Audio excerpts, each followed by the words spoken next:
In 1819, the Maryland State Legislature imposed a tax on all banks not chartered in Maryland. James McCulloch, head cashier at Baltimore branch of the Bank of the United States, refused to pay the tax. The two parties took their case to the Supreme Court in front of Justice John Marshall.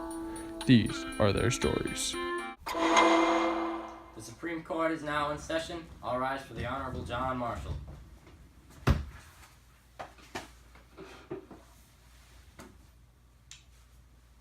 You may be seated.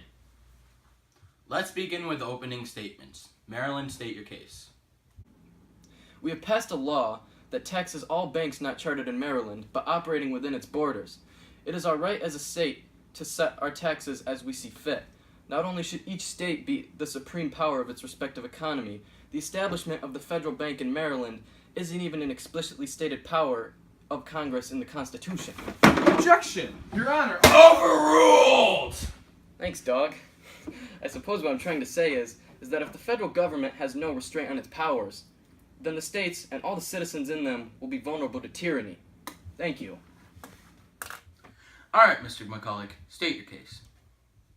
As I was saying, although not explicitly stated as a power of Congress, Clause 18 of Article 1 in Section 8 of the Constitution clearly states that the federal government can make and pass laws that are pursuant to abilities already granted to them. For example, Congress is given the power to establish post offices and post roads. However, the power to carry the mail from one road to another isn't stated, and it so is implied. In our situation, the federal legislature is allowed to coin money and should in turn be allowed to make banks that help with regulating that money. Thank you. We will now move into open debate. Maryland, do you have any arguments against Mr. McCulloch's case? I've got to be honest with you, John. I kind of zoned out while he was talking, but I'm sure what he said was dumb. Maryland, Mary. Can I call you Mary? With all due respect, Mary, the federal government is a supreme law of the land. It isn't justifiable for a state, then, to tax its sovereign power. The power to tax is the power to destroy, and states shouldn't be capable of that. Wait, do you guys actually think by Order in the court! Carry on, Timothy. Alright. Look at it this way. Kids wouldn't tax their parents when they get an allowance. No states should be able to tax their federal government.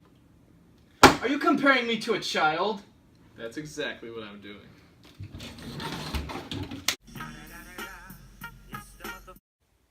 I've heard enough. Let's move to recess while I consider the verdict.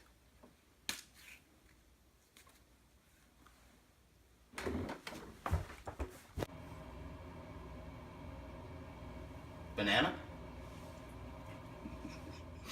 Court is now back in session. All rise for the Honorable John Marshall.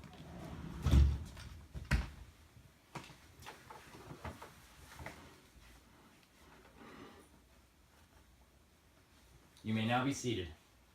I, Chief Justice John Marshall, have come to a ruling.